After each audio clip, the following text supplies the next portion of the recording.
প্রিয় ছাত্রছাত্রীরা,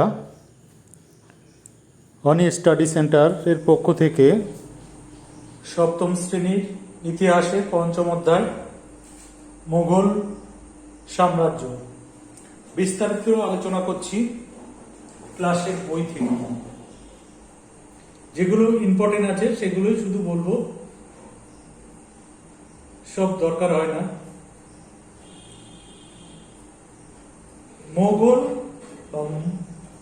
মোগল নেতা চেঙ্গিস খান আর তৈমুরলংয়ের বংশধর বলে পরিচিত মোগলরা, এই মোগল সাম্রাজ্য। ভারতবর্ষের প্রথম মোগল বাদশাহ ছিলেন জহির-উদ্দিন মোহাম্মদ বাবর। এবার ডান দিকে দেখো স্বভাবী। স্বভাবীটা কি? স্বভাবীরা ছিল ইরানের একটি রাজবংশ। খ্রিস্টীয় ষোড়শ শতক থেকে অষ্টাদশ শতক পর্যন্ত তারা শাসন করে। এইটুকু টিকা আকারে পড়তে পারে, ছোট প্রশ্ন পড়তে পারে। পরেরটা উজবেক। কারা? উজবেকরা ছিল মধ্য এশিয়ার একটি তুর্কি ভাষী জাতি। ঠিক আছে, এইটুকুনি বললেই হবে। আচ্ছা, এরপরে 1398 খ্রিস্টাব্দে তৈমুরলং উত্তর ভারত আক্রমণ করেন। কত খ্রিস্টাব্দে? 1398 খ্রিস্টাব্দে। কে আক্রমণ করেন? না, তৈমুরলং। এইটুকু এখানে লাগবে।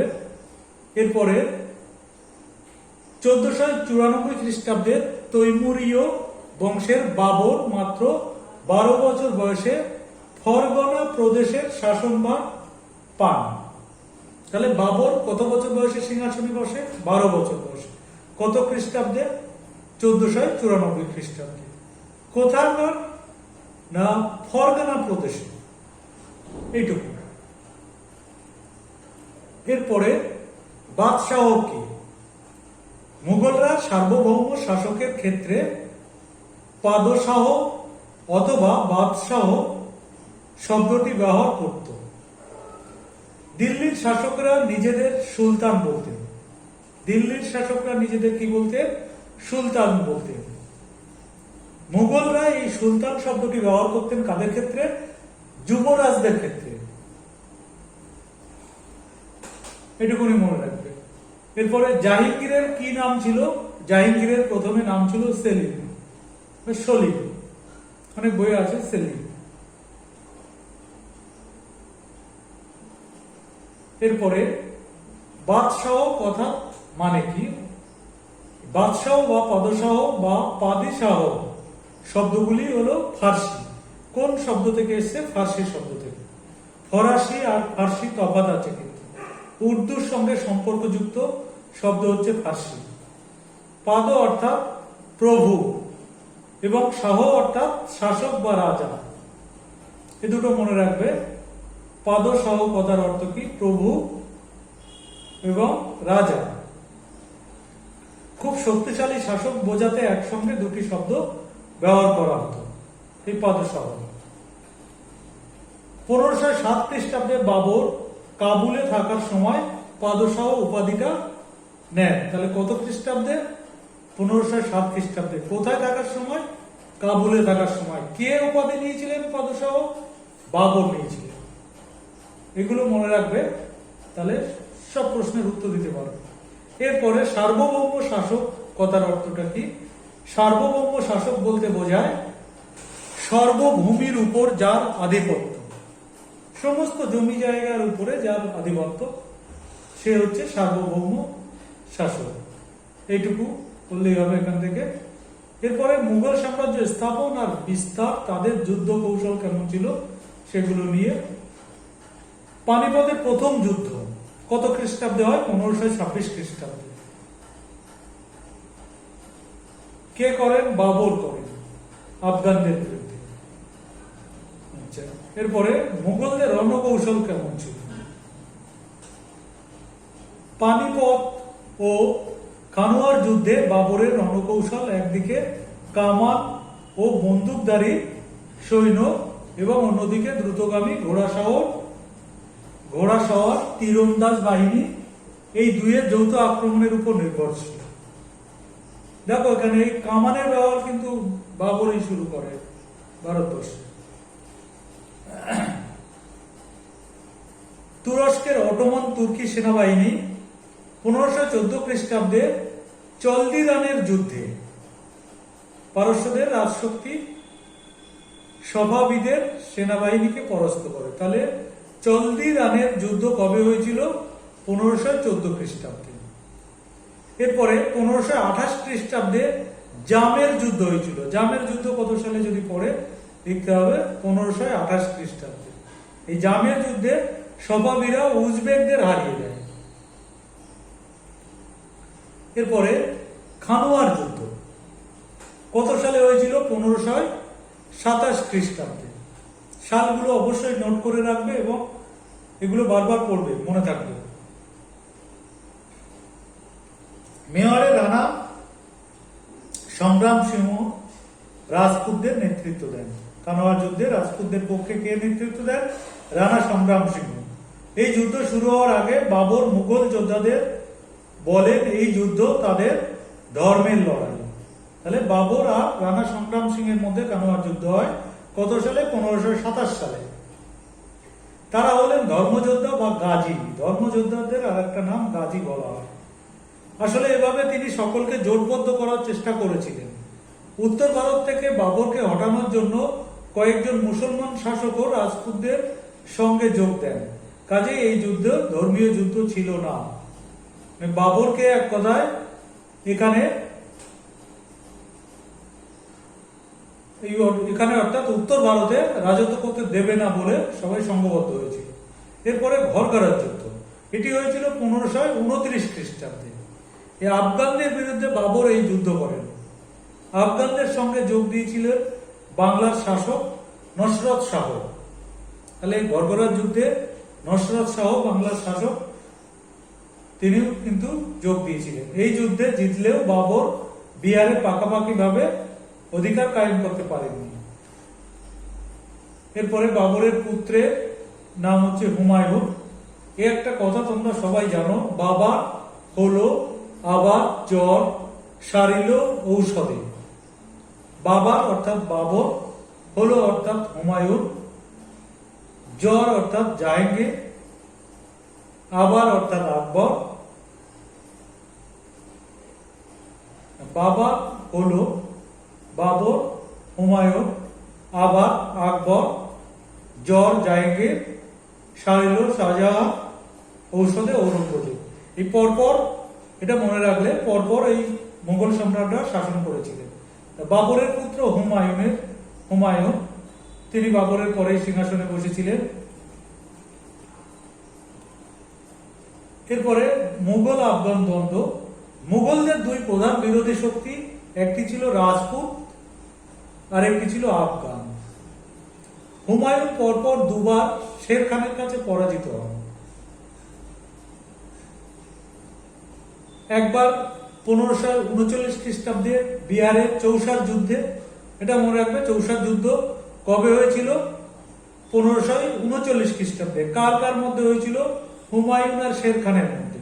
হুমায়ুন পরাজিত হয়েছিল। দ্বিতীয় যুদ্ধ হয়েছিল 1540 খ্রিস্টাব্দে কনৌজের যুদ্ধ। কনৌজের কাছে বিলগ্রামের যুদ্ধটা, কনৌজের যুদ্ধ না, বিলগ্রামের যুদ্ধ। এখানেও শের খানের কাছে হুমায়ুন পরাজিত হন।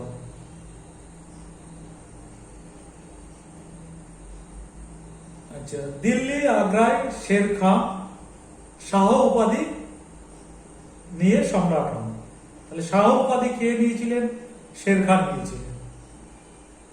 শের শাহের মৃত্যুর পর তাঁর পুত্র ইসলাম শাহ ক্ষমতায় আসেন। শের শাহের পুত্রের নাম কি? ইসলাম শাহ। এরপরে একটা মনে রাখার মতো, দিল্লির পুরনো কেল্লা পাঠাগারের সিঁড়ি থেকে পড়ে গিয়ে মারা যান কে? না, হুমায়ুন। এটা মনে রাখবে, অনেক ক্ষেত্রে চাকরি পরীক্ষাতেও পড়ে যে হুমায়ুনের মৃত্যু কোথা থেকে হয়েছিল? সিঁড়ি থেকে পড়ে মৃত্যু হয়েছিল। এরপরে ভেরি ভেরি ইম্পর্টেন্ট এবং অধিকাংশ স্কুলের সেকেন্ড টার্মিনালে এটা পড়ে এবং পড়বেও, ভালো করে এটা শোনো, এটা মুখস্থ করবে। শের শাহের সংস্কার। শেরশাহের প্রথমটা একটা ভূমিকা বলে লিখবে। শেরশাহের প্রশাসনিক ব্যবস্থা, কিভাবে শাসন কার্য চালাবে সেটা, রাজস্ব ব্যবস্থা, খাজনা ইত্যাদি। জনহিতকর কাজের সঙ্গে সুলতান আলাউদ্দিন খলজি ও সম্রাট আকবরের শাসন ব্যবস্থার অনেকটা মিল ছিল। শাসন পরিচালনা ও রাজস্ব ব্যবস্থা শেরশাহ কিছু সংস্কার করেছিলেন। প্রথমটা পয়েন্টস করবে পাট্টা, পাট্টা ও কবুলিয়ত, এটা পয়েন্টস করতে পারো। শেরশাহ কৃষককে পাট্টা দিতেন। এই পাট্টায় কৃষকের নাম, জমিতে কৃষকের অধিকার, কত রাজস্ব দিতে হবে প্রভৃতি লেখা থাকত। তার বদলে কৃষক রাজস্ব দেওয়ার কথা কবুল করে কবুলিয়ত নামে অন্য একটি দলিল রাষ্ট্রকে দিত। শাসক একটা দিতেন পাট্টা এবং কি রাজস্ব দেবেন সেটা কিন্তু কৃষক আবার শাসককে লিখিত দিতেন। এই পাট্টা আর কবুলিয়ত পয়েন্টস করবে। দ্বিতীয়টা সড়ক পথ বা যোগাযোগ ব্যবস্থা, পয়েন্টস করতে পারো। যোগাযোগ ব্যবস্থার উন্নতি ঘটাতে শেরশাহ সড়ক পথের উন্নতি করেন। তিনি বাংলার সোনারগাঁ থেকে উত্তর পশ্চিম সীমান্ত পেশোয়ার পর্যন্ত একটি সড়ক সংস্কার করেন। এই রাস্তাটির নাম সড়ক-ই-আজম। এই রাস্তায় পরবর্তীকালে গ্র্যান্ড ট্রাঙ্ক রোড বা জিটি রোড নামে পরিচিত, কলকাতায় যেটা আছে। তাহলে জিটি রোডের আরেকটা নাম সড়ক-ই-আজম বা সড়ক-ই-আজম, পরে গ্র্যান্ড ট্রাঙ্ক রোড নামে পরিচিত হয়। এছাড়াও আগ্রা থেকে যোধপুর এবং চিতর পর্যন্ত একটি সড়ক তৈরি হয়। লাহোর থেকে মুলতান পর্যন্ত আরেকটি রাস্তা তৈরি হয়।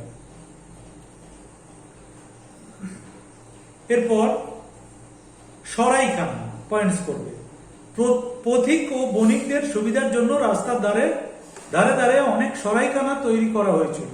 সরাইখানা আর কসাইখানা তফাৎ কিন্তু অনেক। সরাইখানা যেখানে বিশ্রামাগার, আর কসাইখানা কিন্তু কি বলা হয়, এটা হত্যা করা হয়, মাংস টাংস রপ্তানি করতে কসাইখানা লাগে। যাই হোক, পথিক আর বণিকদের সুবিধার জন্য রাস্তার ধারে ধারে অনেক সরাইখানা তিনি তৈরি করেছিলেন। দ্বিতীয় পয়েন্টস ডাক যোগাযোগ, পয়েন্টস করবে। শেরশাহ ঘোড়ার মাধ্যমে ডাক যোগাযোগ ব্যবস্থার উন্নতি করেছিলেন। ছোট প্রশ্ন হয়, চাকরি পরীক্ষাতেও পড়ে, ঘোড়ার পিঠে ডাক ব্যবস্থা কে চালু করেন? শেরশাহ। এরপরে দাগ ও হুলিয়া, পয়েন্টস করবে। সেনাবাহিনীর উপর নিয়ন্ত্রণ রাখতে দাগ ও হুলিয়া ব্যবস্থা চালু রাখেন শেরশাহ। তাহলে এগুলো লিখলেই যথেষ্ট, এটা খুব ইম্পর্টেন্ট, আবার বলছি। এর পরের অংশ, আকবর যখন শাসনভার পেলেন তখন সময় ছিল 1556 খ্রিস্টাব্দ এবং 1605 খ্রিস্টাব্দ পর্যন্ত শাসন করেছিলেন। আকবর যখন শাসনভার পেয়েছিলেন তখন তার বয়স ছিল মাত্র 13 বছর। আকবরকে সাহায্য করেছিলেন তার অভিভাবক বৈরাম খান। আকবরের অভিভাবকের নাম পড়ে পরীক্ষায় বৈরাম খান। শেরশাহের এক আত্মীয়, তার নাম ছিল আদিল শাহ, তার প্রধানমন্ত্রী হিমু এই দিল্লি দখলের পরিকল্পনা করেন, দিল্লি শহরটা দখল করার জন্য।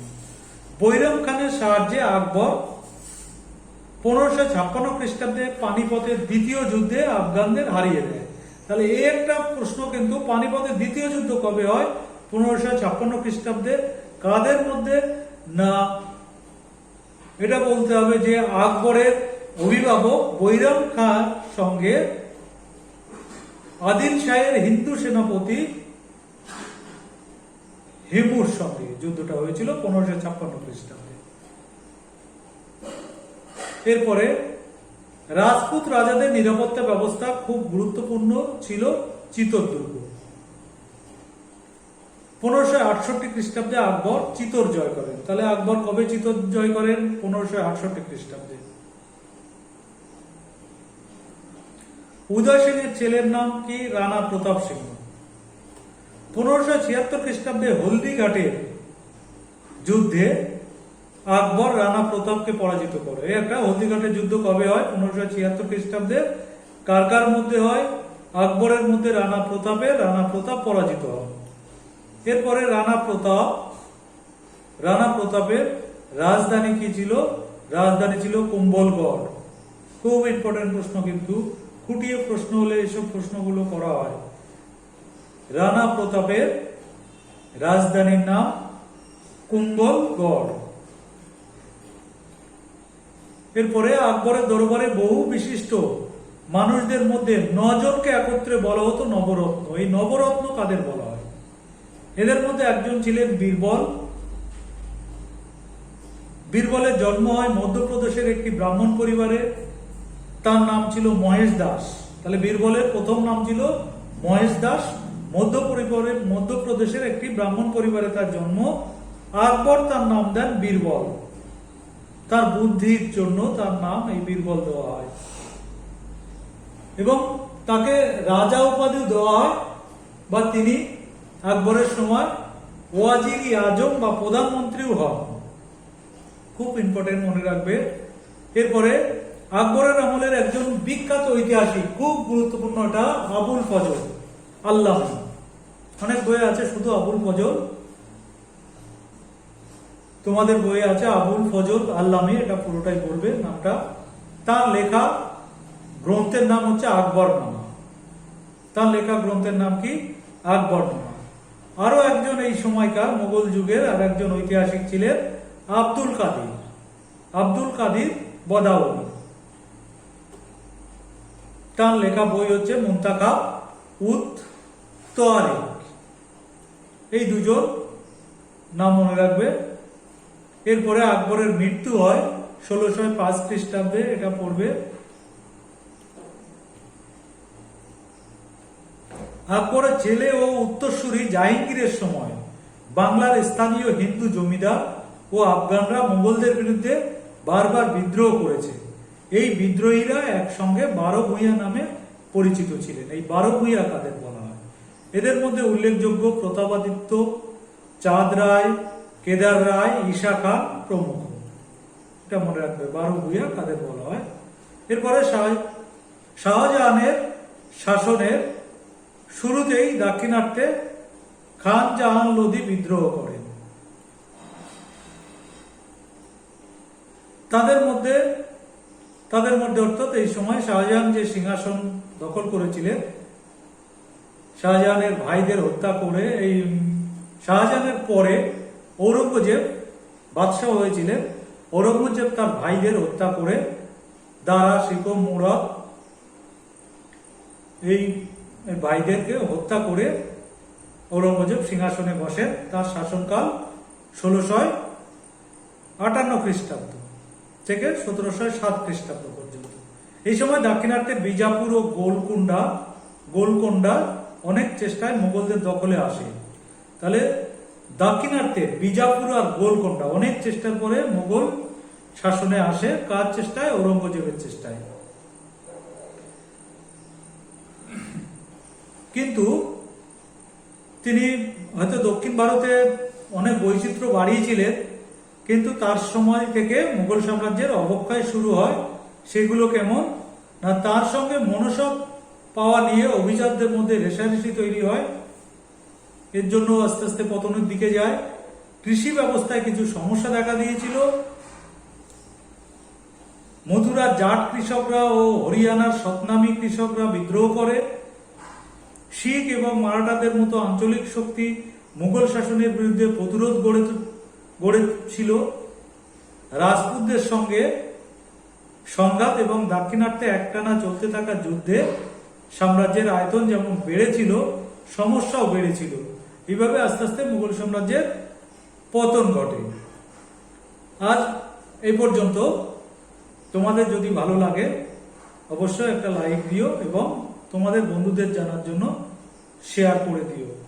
নমস্কার। দ্বিতীয় পাঠে আবার পরের অংশটা জানাবো।